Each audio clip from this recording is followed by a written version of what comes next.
పరవశించి పాడుచు పరవళ్ళు త్రొక్కేదా,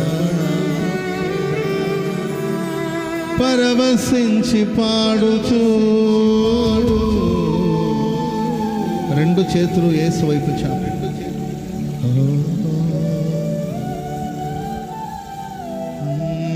సర్వాంగ సుందరా.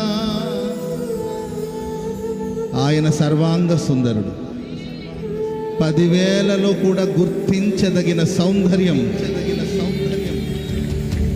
అతి సుందరుడు, మనోహరుడు, మనోహరుడు, మహాగణుడు, మహాగణుడు, రక్తవర్ణుడు, ధవళవర్ణుడు, 10,000 మందిలో అతికాంక్షణీయుడు నా యేసు. షబారా బాలాక తురాలా బారా బాలాక